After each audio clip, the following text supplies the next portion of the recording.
Unajua mimi ni mstaafu. Sawa. Tangu mwaka 2000 niliacha kazi ya public service. Nilikuwa mbunge wakati ule, nikaacha. Nikaendelea na chama mpaka around 1914-15 hivi. Na nikastaafu huko, kwamba unless wananiita kutaka ushauri wangu nihudhurie vitu fulani fulani kwenye chama, for all intents and purposes nitakaa nyumbani. Sawa.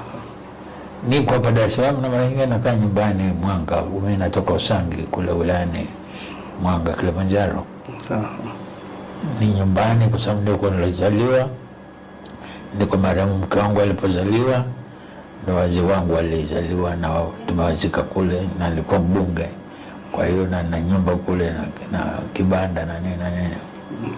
Kwa hiyo natembea katika sehemu mbili. Hapa nakaa zaidi kwa sababu tuko karibu na huduma za afya. Sawa.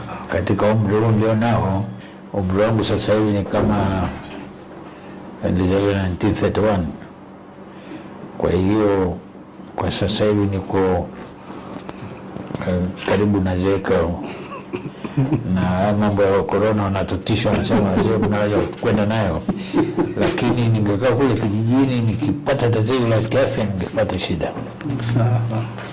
Kwa muda wangu mwingi nikiwa hapa au nikiwa nyumbani, nikiacha mambo ya nyumbani mnazungumza na marafiki, ni kusoma vitabu na kujikeep up to date. Unajua nini changamoto moja ambayo sisi wastaafu tunayo ni usipojikeep busy hapa kichwani unaroti. Okay. Na unaweza kufa haraka. Kwa hiyo you have to read vitabu, you have to read papers, publications zingine ambazo zina maswala ambayo ni current na yanakusaidia kuelewa dunia inakwendaje. Okay. Na ndio sababu vijana wangu nafikiri wako nasoma vitabu 70. Hii biography ya Mwalimu Nyerere imeandikwa na kuna kitengo kimoja pale kwenye tume ya Science and Technology, naitwa kitengo cha Nyerere. Wakajikusanya watu watatu pale, wakaandika. Ni mara yangu ya kwanza kukiona unajua Mwalimu Nyerere hamna vitabu vingi ambavyo yeye mwenyewe ameandika. Ndiyo. Kwa hiyo hao wamejaribu kudili nayo watu watatu, ziko volume 3 hapo. Kwa hiyo kilichochoka wakaniambia, kwa sababu ulikuwa interview na wale walihudhuria vikao vyetu vingine, njoo tukupe set moja usome. Nikaenda nikapewa hiyo set, nimeiperuzi, sijamaliza vyote. Zile viko volume 3. Ndiko mara ya kwanza nikaamini kwamba kumbe tuna wataalamu wanaweza kudig history ya mtu.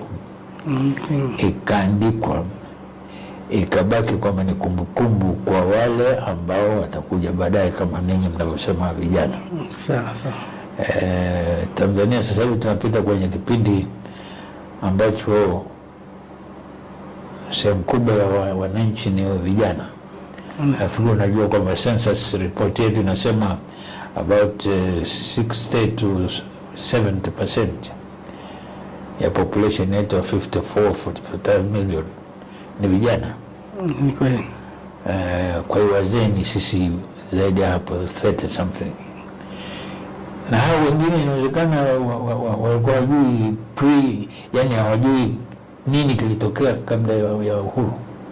Sawa. Wanapopata vitabu kama hivi na wengine wakiandika, kila mtu na uzoefu wake, inasaidia kujenga taifa lenye kuelewa mambo mengi. Na kama rais wetu wa sasa anavyosema na viongozi wengine wanasema, vijana tusilalamike, tumetoka mbali. Na sasa hivi wale ambao tulitoka sisi huko mpaka sasa,